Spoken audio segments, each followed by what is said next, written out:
was still quite skeptical first. I was like, is he for real? This is a lot. And I had never experienced anyone who just was so certain of me that I almost had catching up to do. But I also needed to not just trust you on a logical level, but there were a few times where I said to you, trust still isn't instantaneous. It still has to be built over time. And this is, I think, a lesson to everyone. There are going to be plenty of people that come along and say, I believe in this and I am a stand for this, but how do they actually show up? Yeah. Right? Just because I said it doesn't mean that I expect you to believe it. It was going to be all of the actions that took place after I said those words. And how did I continue to show up? That was actually going to be the thing that had you to believe that. I'm Emily Goff, a relationship coach. I've spent years exploring how we connect to grow and heal in love. And I'm Kelly Gardner, an embodied leadership coach and communications consultant. Love isn't theory, it's practice. This is Love in Practice. Let's grow this. Okay, so before we drop you into today's conversation, a quick note, because this episode is a little bit different. What you're about to hear is a flashback episode. This was originally recorded for my podcast, Room to Grow, back when Kelly and I had just started dating, and we were announcing our relationship publicly for the first time. And at this point, Love in Practice didn't yet exist. I was living in Asheville, Emily was here she was off in Canada. And we were navigating long distance, blended family dynamics, and both of us were still very much integrating our past relationships and heartbreaks. You'll hear all of that in this conversation. How we met through our mutual friend, Jade.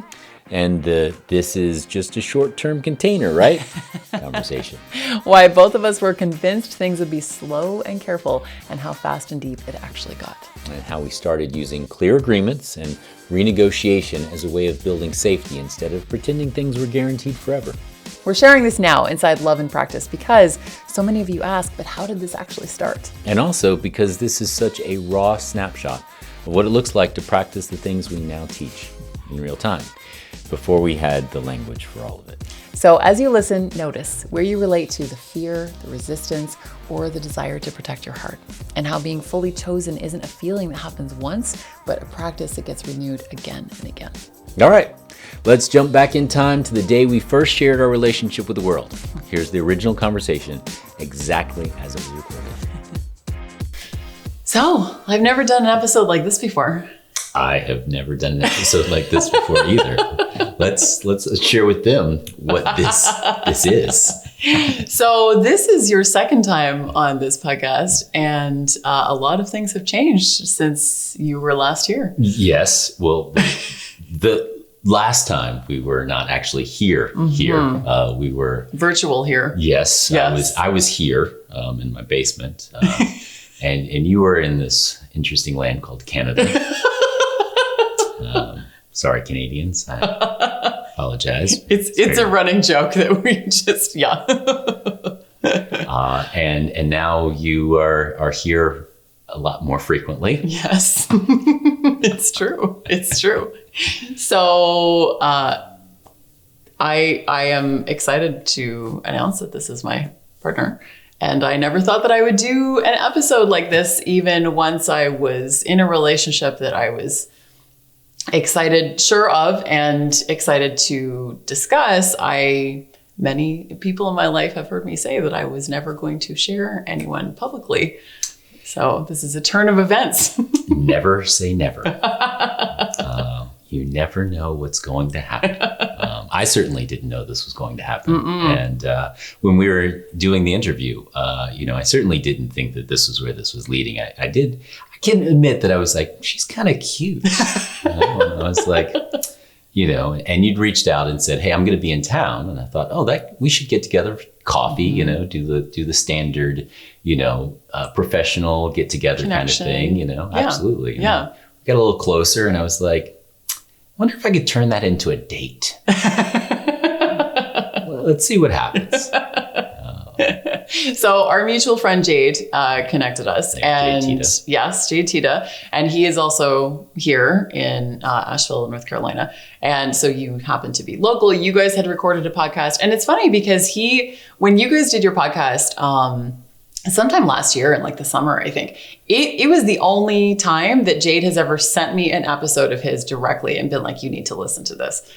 He's one of my nearest and dearest, but we just don't usually do that very often. And he's like, I think that you'll really resonate with this guy, Kelly. And he didn't really have anything romantic in mind. He just thought that I would be interested in the topic. Did we resonate? Yeah. Apparently we did. Apparently we did. Yeah. And I was so impressed with your episode. And Jade offered to connect us. And the timing just wasn't right because I wasn't doing many interviews right then, and I'd already done a bunch of episodes about men, which is what I was going to be bringing you on about.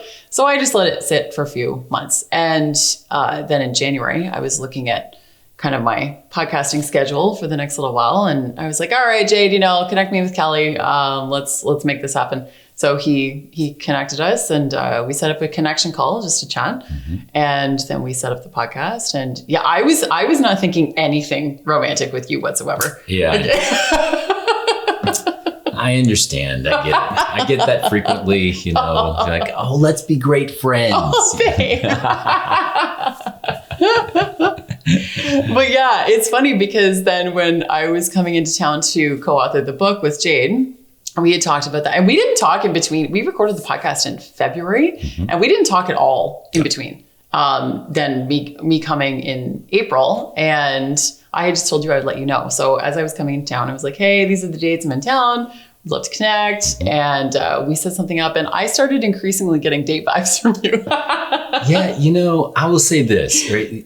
I always kind of have this feeling when someone's coming into the picture. I don't know who it is, but I have this kind of feeling of like a timing, and it's kind of always worked out. It's like, it really feels like this new season, there's something brewing or something coming. And so then when I start having that feeling, I start kind of looking out like, well, where is that coming from? And so I started having that feeling. I was like, something's coming from Canada. There's a cold air blowing down from the north. It's called Canada. And so I was like, well, let me take advantage of what's around here. Not take advantage, but let me see what's out there. And so when you were coming in town, I was like, well, is this an opportunity? Is this something that, I should kind of take a look at? And then, I was like, well, see if and I remember I told you on the first date, I was like, so, going into every date, I kind of have like what's the best possible outcome, right? And my best possible outcome for that date was like, can I get her to agree that it was a date? That was it. That was the goal. Successful evening. She admitted that it was a date. I think we got there. Yeah, I think we got there for sure. I think probably within the first couple of minutes of that evening. Of course, going out to dinner is always kind of a nice thing, and I have this thing where it's like, if the first thing for me was like, if I can get her to order shared meal, then that's a good sign. I love these things that you have set up, because this is things I would never think about. Yeah. Oh yeah. These are how do I judge what, what's coming from the other person? Were they open? Are they available? Do they don't want to share a meal? Like that says a lot. And I remember in that date, the thing that really stood out to me immediately and said so much about you was how you treated the waiter. And I always say this to people as I really know who someone is by the way they treat the people that may not have any power or authority, but how they treat just regular people every day. And you immediately remembered the waiter's name. You commented on how amazing. Now it ended up not being our waiter. That's right. What was the waiter's name again? Elijah. Of course. I always remember names. Of course you still remember. This is one of the reasons I love you so much. And so, Elijah came into the room. For the Jewish people out there, you'll understand how perfectly beautiful that is. Elijah showed up into the room, and that became kind of the onset of like, wow, this person is really not just open, but really kind. And for me, that was such an important piece of what I was looking for in this stage of my life. What is it to be with someone who's kind and giving? And we'll get into that because this has been kind of a theme for us. What is it like for two people who self-identify as givers to be in a relationship together? Yeah. Well, and I love that you brought up too, that you had sort of been able to sense that maybe someone was coming, because there were a few things that I had almost premonitions about starting 3 years ago. And we'll get a little bit more into each of our personal histories and how we've gotten here. But, and by the way, I didn't remember some of these premonitions until I went back and looked through journal entries several months after you and I had already started dating. And I was just hit like, whoa, I had no idea. I'd completely forgotten this entirely. And my words for this year, I usually choose 1 to 2 words. And this year 3 came through. And it was love, receiving, and abundance. And Jade actually asked me back in November, he's like, last November, so almost a year ago, he said, if you had to just pick a time frame out of a hat, when do you feel like you're going to meet this like more significant person that you're going to be in a relationship with? And I said, without hesitating, I said 6 months. And November to April is 6 months. But it's interesting because as I got closer to April, I was still pretty sure that I was feeling into the energy of someone, like this man was getting closer, whoever he was, the mystery man. But I thought, I think I was off with the timing. I actually said to a couple of friends, I'm like, I think it's maybe not going to be until the fall. I don't know, something is shifting, but I think I was off with the timing. There are a few other things. I first had a dream about you, not your face, just like the energy of you, like in summer of 2020. A really dear friend of mine, Aaliyah Lovely, who has been on this podcast a couple of times, she is sort of like a psychic medium. And she came to me in a dream in February of 2022 and told me that that my life was going to open up in a really significant way and expand in a really beautiful way in 14 months. And from the date of that dream, I'll remember this from my journal. I did not remember this just in my own memory. It was 14 months and 1 day later that you and I went out on our first date. Yeah, there were several examples of this where it was just really interesting looking back. And this is also why I write things down, because I may remember names, but I would not have remembered all of this. And what's really interesting is that even though we had these premonitions, I don't think either one of us expected that this was going to be this. I know for myself, I was in a state at the time where, I'd been dating. I just kind of started dating again after my marriage, and getting out there and dating, I was starting to feel like this is really not conducive to what I want to be creating right now. For me, my word for the year initially was going public. I've been doing this work for a very long time, but really operating behind the scenes, supporting other people, running a lot of different groups. And, for the first time, I wanted to actually put my face out there, started getting on social media, which is why I started doing podcasts again, which was so beautiful. But I was finding that relationship was really becoming a challenge to the greater things that I was wanting to do in life. And I kind of gotten to the point where I said, listen, I'm clear on what's most important in my life in terms of moving my career forward, the things that I want to accomplish, the bigger goals that I have in this world. My kids are getting to a stage where they're in a really good place and I can really start to focus on myself. And I remember going into this, I was kind of in the state of saying, well, given what I've seen out there from the dating world, I'm not available in terms of what people are waiting for and asking for. I'm really not available for a long-term relationship right now. If what I've seen is what is required in long-term relationship, I'm just not available. And I had this conversation about, I kind of feel like I'm just building friendships, and these friendships over time will end up, becoming a long-term relationship. And I remember thinking, I was like, well, let's just kind of stay focused on this period of time while you're in town. And you had a very interesting approach in understanding of what that means, as far as I recall. Well, you started setting like a container of managing expectations, which I really appreciate about you. But I had never really had anyone come at it in this way. And also, again, to be clear, I was not thinking at all that this was going to turn into a long-term thing. I'm like, oh, like we'll go on some dates while I'm here and I'm really enjoying his company and we'll call it for what it is. I live in a different country, like how on earth would we make this work? I wasn't really interested in doing a long distance relationship. I had no idea that anything was going to really come of this, and I had zero expectations of it. So I can't remember how you phrased it, but I think it was our second date, and you sort of set the stage of creating a container. Do you remember what you said? Yeah, well, basically the idea behind this is, just to kind of contextualize it, the idea here is what happens, I think, a lot of times in relationships, particularly early on, is we start looking at future casting. What is this going to add up to?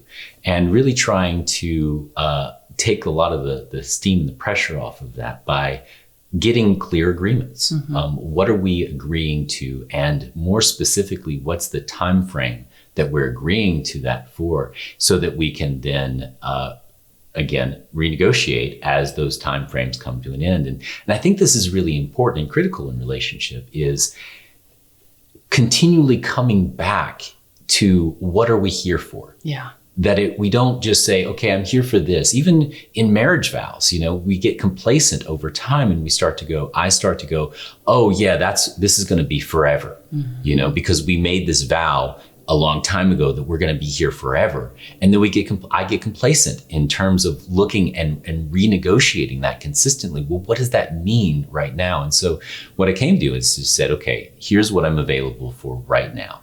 I am committed to being in a monogamous relationship for the time that you're here. I'm committed to, I think I specifically said I will not have sex with anybody else. That I'm committed to spending as much time as I'm available for in the time that you're here. And that time is, until this time. And at the end of that time, I would like to sit down and have a conversation about what this looks like moving forward. And I think what I heard, and I agreed to all of those terms and I was totally fine with it. Although it's interesting because I was a little bit taken aback because no one had framed it quite like that. And it just seemed very black and white to me. And I appreciated, the commitment and transparency that you were making for the time that we had together. But I was also sort of like, whoa, like what, I don't know what to do with this. I'm like, what is happening here? and to go back over a step, the funny thing was, I remember saying this, after our first date, I kind of thought, I was like, and this happens, we're in a tourist town here in Asheville. And, and I'd been out, met a couple people online that it was clear that they were just in town for a short period of time and they just wanted to hook up, Yeah. And I've kind of started referring to this as being touristed, right? So, and I lived in Bali, so I can really, again, like transient sort of. Absolutely. Yeah. So I had the impression that you were trying to tourist me. And I had the impression, the opposite. I was like, he's just trying to tourist me. He thinks like, while it's convenient while I'm in town, whatever. But you're the tourist. So reverse touristing. Yeah. You're like, well, this, and I think that people can really, experience. It's like, I'm in this beautiful place. I want to have a connection, but I want this connection to be really specific to this place and this time. And then I'll move on. And I think there's nothing wrong with that. But I think being clear and communicating that effectively. Now, I think what I communicated effectively led you to believe that that's what I was saying, that I was actually in here for touristing. Yeah, pretty much. Yeah. And I thought that was how that was framing it. Yeah. Now, I think the key piece was that, we're here for this moment, for this container. And then at the end of this container, we want to look at what worked, what didn't work. How do we want to renegotiate this? Now, the renegotiation was a very interesting piece. That was interesting. And I also have to say that the entire way that it was framed and how I interpreted it and everything else, because I had been able to sense someone coming closer for a long time, I was already just really enjoying your company. And I could tell I had been in a period of feeling like, and I've talked about this on the podcast before, feeling like I wasn't growing in certain areas because I was not dating. I was not engaging really in relationship with anyone. And that's kind of how the last few years have looked for me. I've had very minimal dating experiences, partly because of circumstance, just like where I've been living and obviously the pandemic and all of these different factors, and partly because of choice, because I was not interested in dating more casually. That's just not, however one defines that. I'm just interested in like depth and connection. And it's harder to cultivate that when you are remaining very surface level with someone. Absolutely. But you and I had a lot of depth and connection. So I was like, okay, even if this is shorter term, I feel like I can gain a lot from this and grow from this in really beautiful ways that will set me up for whatever is next. But yes, then you kept you still do. You kept surprising me in really positive ways. And I was like, damn, is this guy for real? Like, because and apparently you get this a lot, that the way you were showing up was almost like too good to be true. And I didn't trust it. Again, we'll get into like our past histories and stuff as well. I didn't fully trust it, but also because you came delivered to me via Jade. That always means a lot to me because Jade has an enormous amount of my trust. And it's not that Jade necessarily, knew you super, super well, but he vouched for you. Yeah. I'm like, okay, Jade doesn't do that unless Jade means it. So I'm like, all right, well, he came delivered to me, from this person that I trust. So I was extending that. And I was also trying to give you the space to, I was being very intentional about being open, even when it was perhaps the opposite piece that I was wanting to respond in more viscerally. Like even if my instinct was to close, I was intentionally remaining as open as possible and being like, okay, let me see what happens if I remain open to this, especially because we've set a shorter container for this. There isn't a huge amount of pressure on this or anything like that. And you just kept showing up for me and consistently and in really beautiful ways. And I always talk to clients about this too. I'm like, yeah, like consistency is demonstrated over the longer term. And I said, actually to Jay the other day, I said, this man's consistency is the stuff that legends are made of. Thank you. And the safety that creates. Yeah. But yes, things started to, like, what was your view on how things sort of started to shift as my time here was coming to an end and we were renegotiating a little bit? Yes. So we sat down and had the conversation, at the end of this period, all right, so what do we want this to look like moving forward? And I remembered specifically saying, well, I would really like to continue this.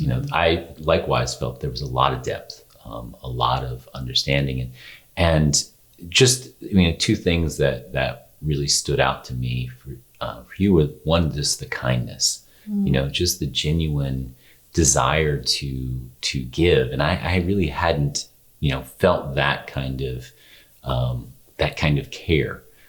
There was some plenty of little hiccups even in that first week, and the way that they were moved through, the way that we were able to communicate. I mean, some of those little hiccups, touched on some of the deepest wounds for both of us in certain ways, but we were able to move through those so effortlessly.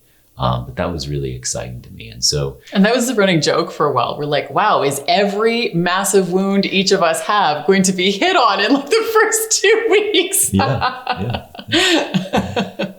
And so, I remember trying to, my masculine mind rationalizing, okay, well, what this would look like, very, very like, okay, let's put this piece together. Well, you're in Canada. We're not going to see each other that frequently, based off of my assumptions. So maybe we should try to kind of do this as like an open relationship. You see each other from time to time, and your response was, nope. I'm like, okay, bye. I think you were specifically like, well, if you think I'm just going to come in town every now and then. Oh, yeah. Like, what do you think this is? A booty call? Like, it's convenient for you that when I'm in town, you're going to get laid? Absolutely not. That is not how I roll. And I was, that's not what I was trying to say. No. No, I know. And so I was like, well, but like, I don't want to put this thing in a container where it makes it difficult for us to live our lives and therefore become resentful towards the other. I'm thinking about this very practical, and you were just like, no. And I was like, all right.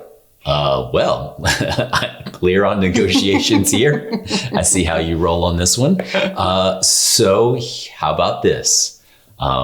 You had already had plans to be in town again within the next month. Yeah. And so it's like, all right, well, let's just try this. Let's go from here until the end of the next time that you're in town. And we'll maintain kind of the same agreements that we have currently. And I think we might have made some certain agreements around communicating with each other, which ended up, we ended up being like teenagers, and we still are. We still are, day. actually. Yeah. Like, it still surprises me. 2-3 hours a night on the phone. Literally. Yeah. Like, it's kind of, if sometimes I'm like, are we going to run out of things to talk about? I know. And then it just keeps, and even when, and we'll get into this more, when I came back, the second time we'd had, our first time together when I was here writing the book. And then when I came back a month later, so our relationship progressed so much in like the 12 days I was here. Yeah. We were like, how much further can this go in terms of depth? Are there more levels? Like, we'd already gone so much deeper than either one of us had ever experienced or anticipated. And it was a little bit jarring almost. It was also like really beautiful, but it was jarring in terms of, is this burning so hot so fast that it's also going to burn out super quickly? Because how much deeper can there be? Yeah. In many ways, I think the distance actually added to the fuel in a way, because we were really getting to know each other on such a deep level, asking each other, playing Estelle Perel's game every night, we're not really strangers game. Asking each other all these questions about each other and really getting to know who each other were. Without the physical relationship, yes. Right? And I so preferred that. And in many ways, we were building, that anticipation. There was so much anticipation being built, and it was like we had a month of foreplay, literally built into the relationship, so that when you finally got here, that next time, within an hour, we're standing there crying, and just overwhelmed with emotion of like, wow, I am. I remember feeling I am deeply in love with this person within, 24 hours of seeing you the second time. It was just magical. And I always say that everything's always perfect. It's just up to me to see the perfection in it. And I never imagined that being removed from somebody would create so much perfection for the buildup of a relationship, in order to really allow us to gain a depth of understanding for who each other was, because that's what we had available to us. And it's funny that both of us, had made it super clear to our friends. And anytime we talked about a, potential like future really significant romantic relationship, both of us had said, we are not going into this quickly. It's going to be a long, slow burn. I am not interested in rushing into anything. And that was actually one of the biggest pieces of resistance that I kept bumping up against when we realized that we were in love. I was like, I love this human more than I can possibly even fathom, but also wait, put the brakes on, because this is a lot. And it felt like my nervous system literally was having to recalibrate to adjust to the safety that you brought to the relationship and continue to bring every day. And I had never experienced not even just anything like it. You are in a different stratosphere from anyone else I have ever been with. There is not even a comparison, which is beautiful, but also it was like my entire body and nervous system had to adjust all of its settings to you, because it's like, oh, this is completely different from anything else we have ever experienced. We meaning like me and my body. Well, it's I have to actually say we didn't share that because I was clear and I was communicating to my my closest friends, my men's groups. I have multiple groups, and both my in-person group and my beloved community that I share and have been with for 5 years. I was all in really early on, and I was communicating to them, and really early on, I would say that I was like, yeah, this is happening. And you were like, whoa, I don't know. And I was like, all right, you'll find out, it's happening, And I've since learned this is what you do. You are the visionary, and you see the vision so clearly, and you hold on to the vision, and then you enroll the people that need to be included in the vision along the way. And I was still quite skeptical at first. I was like, is he for real? This is a lot. And I had never experienced anyone who just was so certain of me that I almost had catching up to do. But I also needed to not just trust you on a logical level, but there were a few times where I said to you, trust still isn't instantaneous. It still has to be built over time. And it required more time with you and seeing how you showed up for me and with me, and how we were able to show up for each other and navigate some conflicts and stuff that came up, that I was like, oh, okay, yeah, this is the human that I want to be with. Yeah. For me, it's what leadership is. I see a vision. I say, okay, that's the mountaintop we're moving towards. And I lead with my passion, with my heart, say, this is why I believe in this. This is what it means to me. This is what gets to be created from that. And then I just start sharing that vision with the people that have the most capacity to make it real. For me, that starts with the people I'm in community with, my men's group in particular, holding that out to them and allowing them to reflect back to me on things that may be missing. And then, showing up with that capacity for you, and even knowing that when you're like, yeah, that's not, I'm like, okay, all right, you don't believe it yet. And there's no reason you necessarily should. Yeah. Just because I'm out here saying, and this is, I think, a lesson to everyone. There are going to be plenty of people that come along and say, I believe in this and I am a stand for this, but how do they actually show up? Yeah. Right. Just because I said it doesn't mean that I expect you to believe it. It was going to be all of the actions that took place after I said those words. And how did I continue to show up? That was actually going to be the thing that had you to believe that. So the fact that you didn't believe it wasn't me going, that did not faze you at all. No, not at all. I'm like, well, she shouldn't believe it. Yeah. There's no reason she should. And I'm going to continue to show up day in and day out in a way that helps her believe it, not just in her mind, but also in her nervous system. It allows her nervous system to relax into the presence of me being here and being present in a way that makes her feel safe and desired. Yeah. And you absolutely do that, again, like to a legendary degree. How, and I also want to talk about, how each of us feel about the idea of the one. But before we get into that, how did you come to the conclusion of, and why were you so certain, are you so certain, I guess, that I am the right one for you? God, no, that's a really interesting question. This comes back to, how do I know God exists? I think it was Simon Sinek has this great talk about how do I know? And he talks about leadership, and he talks about this idea of, we can't define the moment that I fell in love, right? Is it when she did this or when she did that? How do I know that I'm in love? Well, I never really know. I just choose to believe. And that's really what's the crux of it, right? Was there enough information along the way that allowed me to choose to believe? And, again, the two things that showed up for me was, one, your kindness, and two, your ability to work through difficult moments with grace, with ease, with love and compassion. Those were the biggest things for me. And so I chose to believe. I didn't know. I don't really know. We can't know love.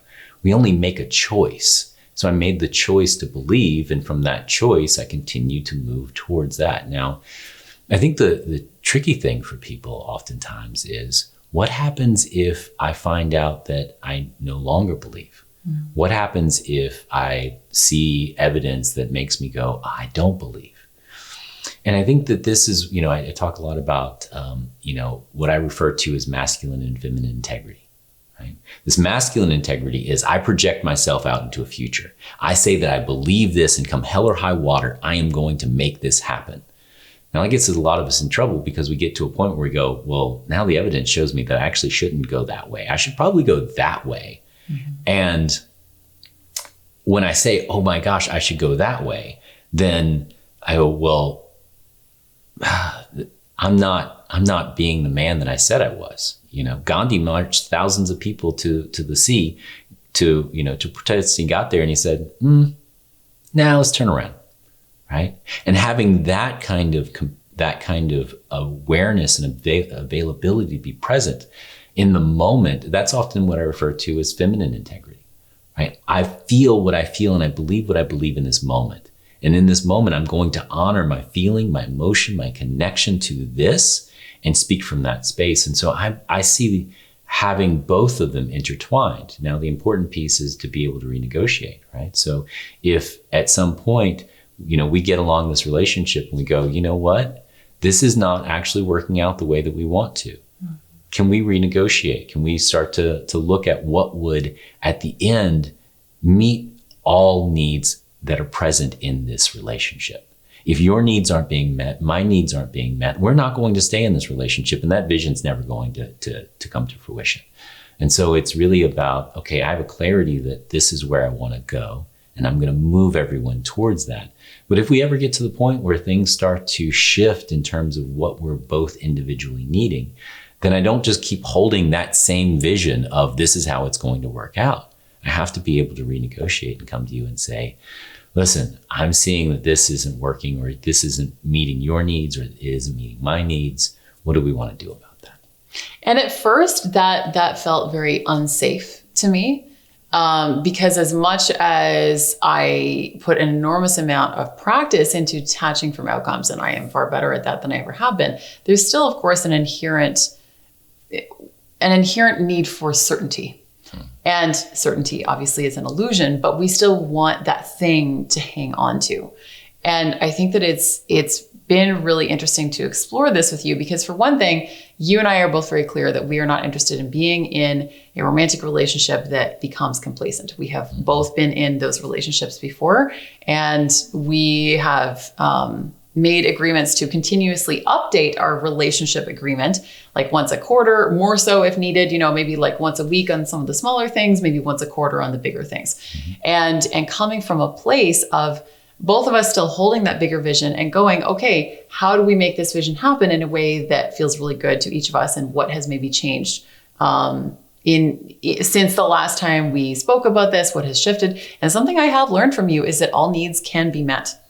I didn't think that was possible. And when I came back for that second visit, there was a lot going on. It just happened to coincide with you having your entire family here at the same time. And I hadn't, met really any of them yet. And all of these things came up, and it was a little bit overwhelming, but also, and we worked through some things again that came up. But I also, from the beginning of the trip, there was maybe a few days in, there was some issues that came up that we'll get into in a future episode, because it's like part of bigger topics that I think a lot of people benefit from hearing. We worked through it very quickly. Again, seems to be our standard MO. And then by the time I left, like a week and a half later, I was sure of you. And you asked me why. And I said, because there is no doubt in my mind, if you were able to meet all of my needs and all of the needs of everyone in this household the way that you did without even batting an eyelash, it's not to say that you're not going to have some bad days. We're all going to have some bad days. But the fact that you were able to navigate that with such clarity and ease, I was like, God damn. Okay, like my needs have been better met by you in this relationship, even with like a practically utter chaos surrounding us, and still meeting everyone else's needs. You did not abandon anyone in the household or in your life in general, and still somehow all the needs were met. I'm like, what is this? Is this possible? And you really opened my eyes to possibilities in general, in ways that I think I had stopped allowing myself to open and to dream about, because I didn't think that it could happen. And you have opened my eyes to possibilities in a variety of different ways and in a variety of different aspects of life. I'd say that honestly, it's parenting, right? One of the things that I think has prepared me for life in so many ways, as well as for this relationship, has actually been being a parent, and being able to hold a lot of different things simultaneously because it's necessary. That I think kind of leads in a little bit to kind of our history, and coming into this relationship. We both had, a bit of a challenging history moving into this relationship that kind of became in the forefront early on. I think a lot of your listeners will know a little bit about your history, but do you want to kind of share that and how that showed up in the beginning of this relationship? Yeah. So I was in a 9-year relationship that ended at the end of 2018 when I found out my partner at the time, his previous girlfriend, came to knock on our door on Christmas Eve to inform me that he had been having an affair off and on with her for our entire 9 years together. And then all of the lies that came out in the aftermath, including the secret house that he had for several years, 170 meters from our driveway, and just some of the really massive life-changing things that came as a result of that. And I was very intentional in the aftermath of that I was not going to lose my ability to trust. And I teach people this, that, take that trusting piece of your heart and protect it like your life depends on it, because your quality of life is going to be dependent on your ability to trust other humans. In fact, the length of your life is going to depend on your ability to trust other humans, because people who don't trust other people don't live as long.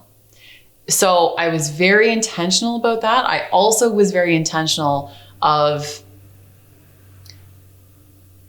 trusting, looking at men in particular, and being really intentional of looking at all of the incredible examples of men in my life, because I was also not willing to taint an entire gender of people by painting them with the brush of someone who had hurt me. And that was a very intentional, a very, very powerful shift that came from that intention, because I started having more and more compassion for men and opening up to work with men and being incredibly supportive of from that moment forward in a way that has only continued to deepen.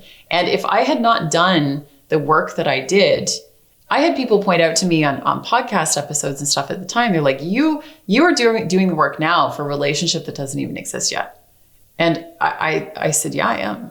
Because it's not only for the sake of some future person, it's for my sake. I don't want to live in the headspace of distrusting people. I don't want to live in the space of my hurt and my pain and the suffering that I am choosing to sink me, when I could instead be choosing something wildly different and joyful and having compassion and living in a state of being love and being the one, being the one.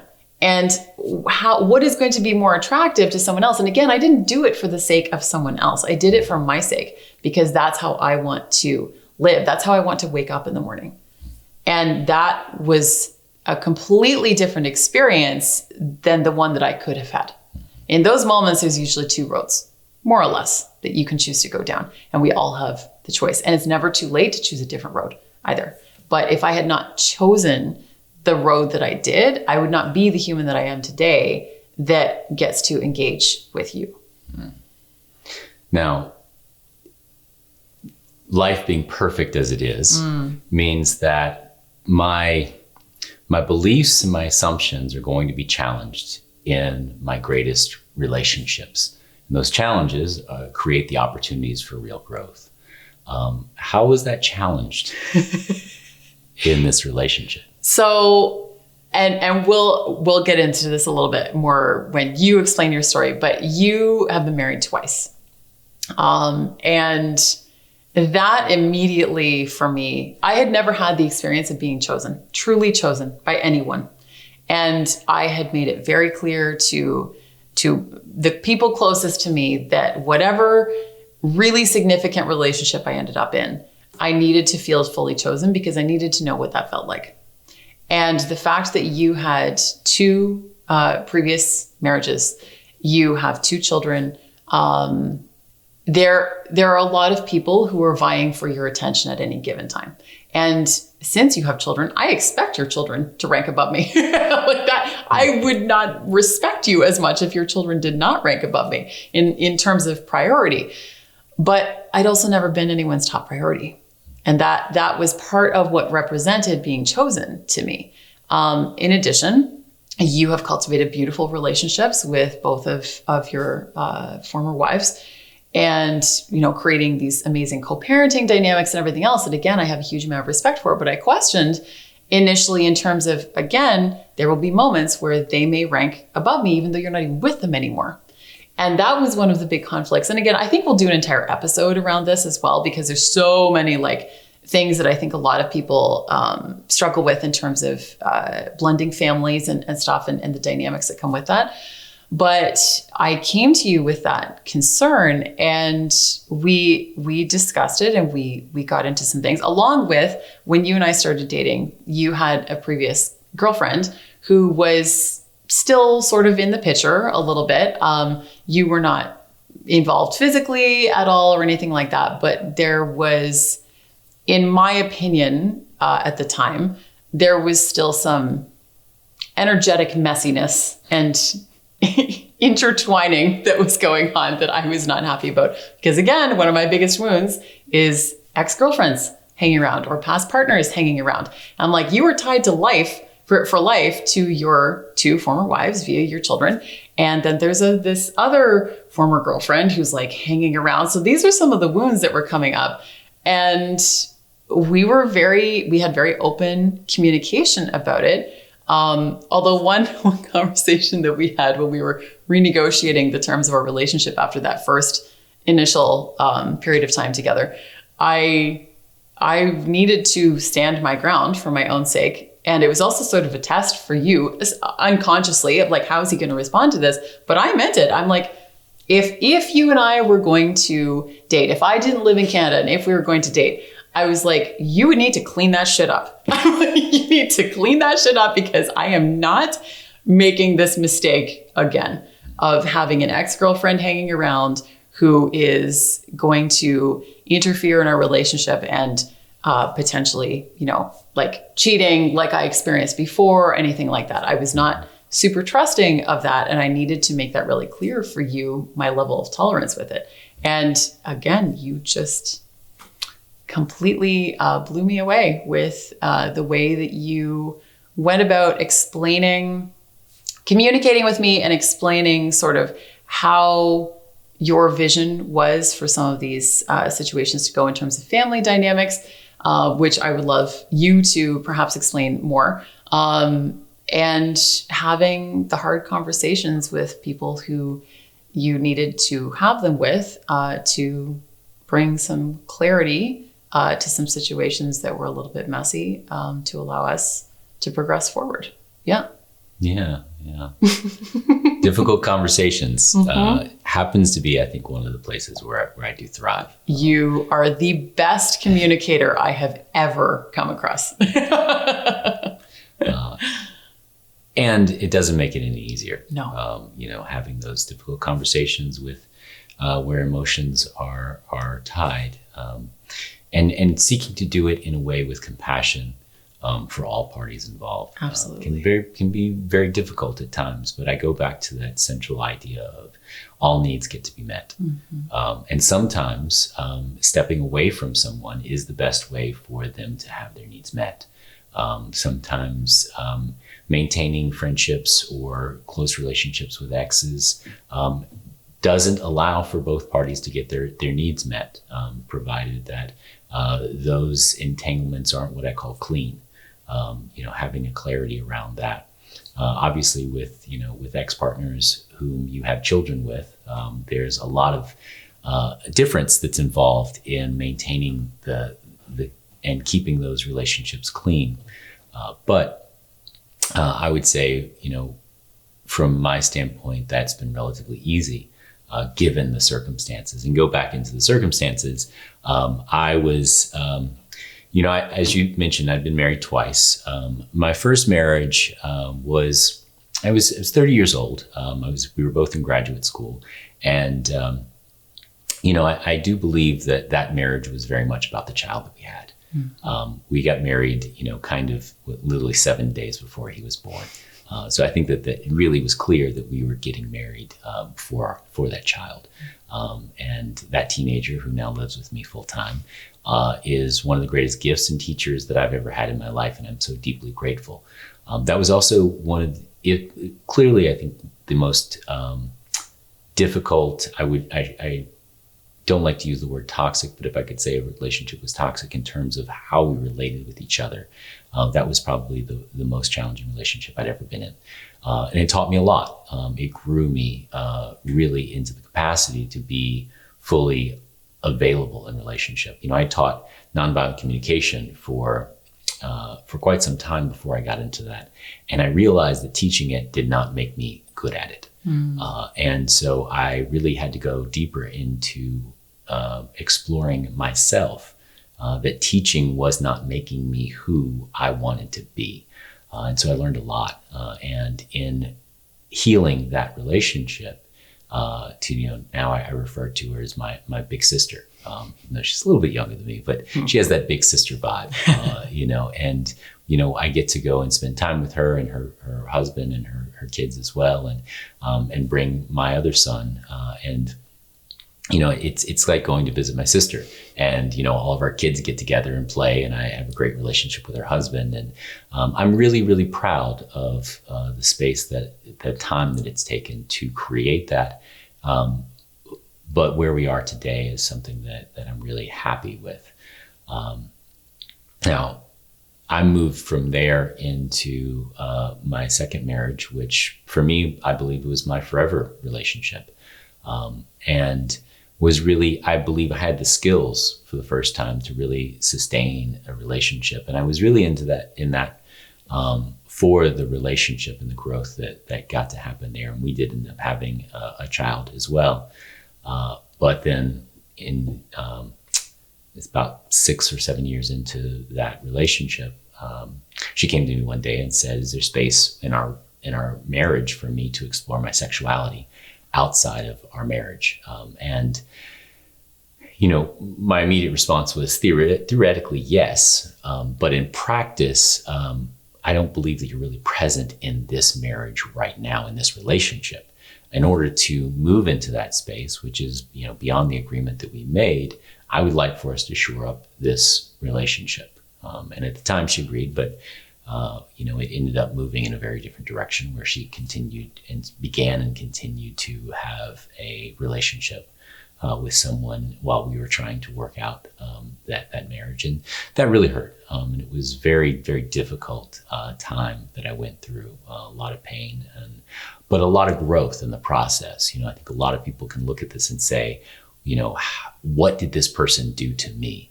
And instead, I used it as an opportunity to look and say, how did I co-create this reality?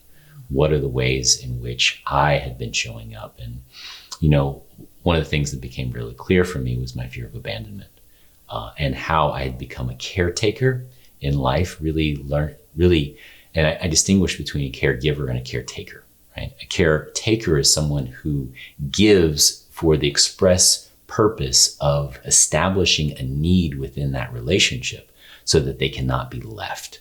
You need me, so you can't leave me. And that's what a caretaker, I'm taking in that relationship. Even though I'm taking care of you, I'm actually taking from you, because I've bound you to be within need of me. And I've been doing that for a very long time and not really understanding that, and really getting to the heart of my fear of abandonment and my history of that in previous relationships, as well as, how I had subconsciously related that to my relationship with parents. And from that space, got to really grow into a deeper understanding of what relationship gets to be, and had a lot of healing. Fortunately, she decided that she had clarity that, her sexual orientation had changed. And that hurt. It was a very difficult time to go through. And so moving out of those two dynamics, I really, what had been destroyed for me was one, the happily ever after myth, the idea that I was going to be with somebody for a long-term period. But slowly I began to believe again and believe that that was possible. And it took me about 2 years to really start dating in earnest again.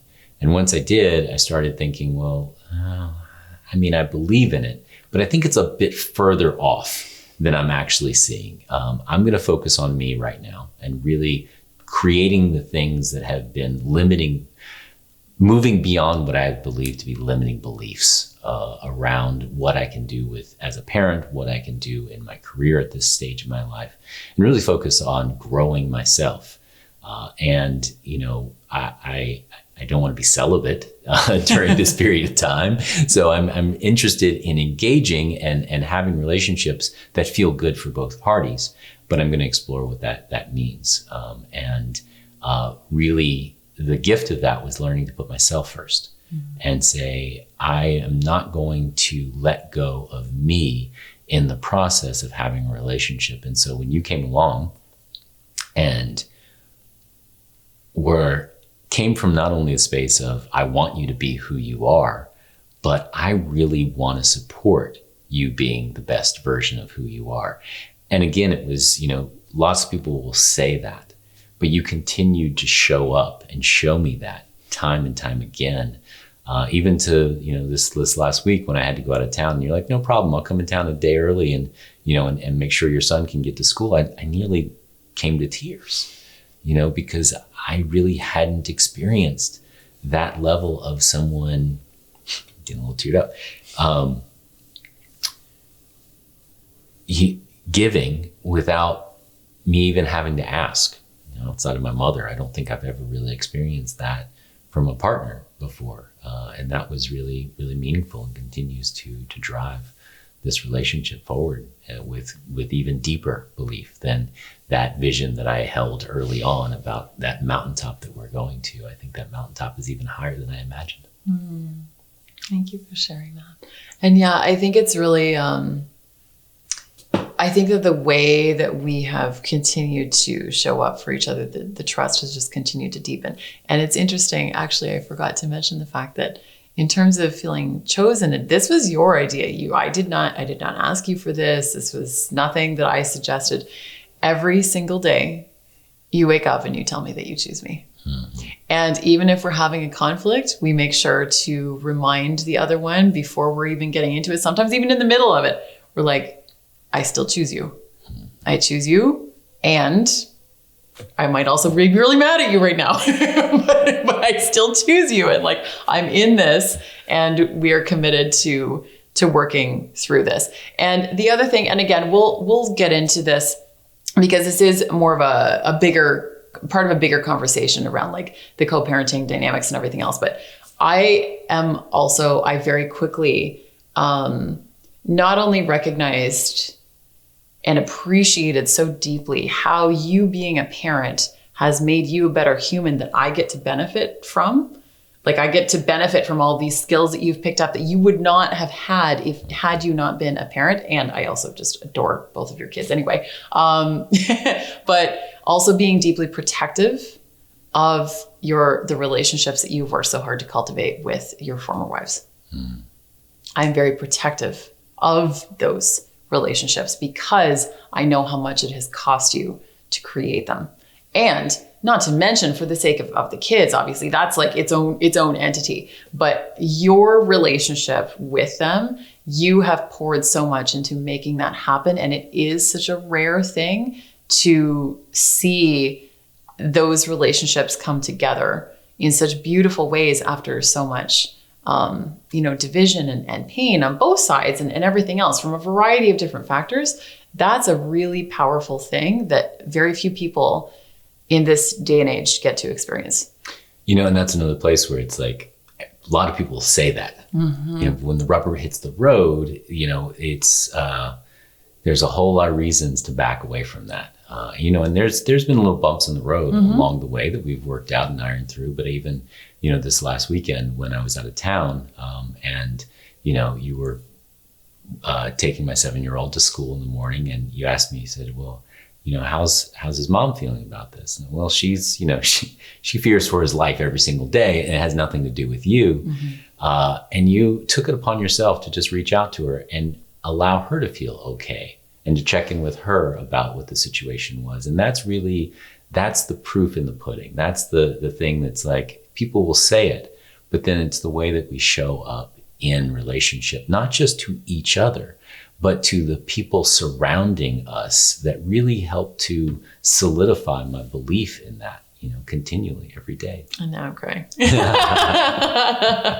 There's so much more that we could talk about. So much more. We'll do more episodes. You're going to be a recurring ongoing guest. Yeah. Oh yeah. I mean, I'm an ongoing guest, period. Yes. But we will continue to do this both ways in many, many aspects of life. Yes. We have many plans that are going to be coming down the line where people may be able to connect with us more professionally, like with both of us. Yeah. Yeah. Look out. We're coming. We're coming for you. We're coming for you. I don't know what that means, but it's going to happen. Thank you so much for everything that you bring into my life and for doing this episode with me. Thank you. Thank you for all of the challenges that you've had to face that have brought you to this moment where I get to profit, to receive, to be in relationship with the person who has been hewn from all of these obstacles into the most beautiful, wonderful, amazing human being that is able to give with heart, compassion, to show up in relationship and have great communication and build the life that I've always wanted to have. You're making me look bad, Gardner. I'm just like wrapping up this episode and you're just like saying the most beautiful sentence. Oh my goodness. Thank you. That's how I roll. It's how you roll. It's how you roll.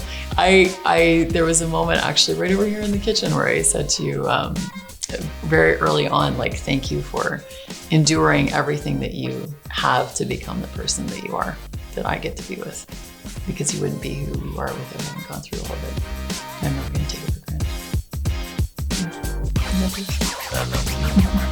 And that's a wrap, y'all. Let's get it. If today's conversation brought up something for you, maybe you saw your own relationship and what we shared, that's not a coincidence. The truth is, every relationship has its own map. But most of us are trying to navigate without knowing where we really are.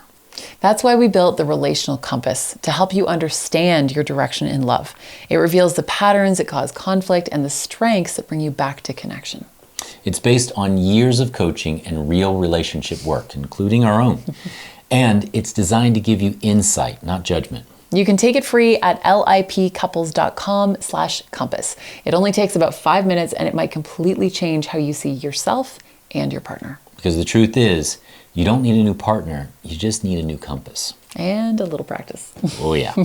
As always, that's what love and practice is all about.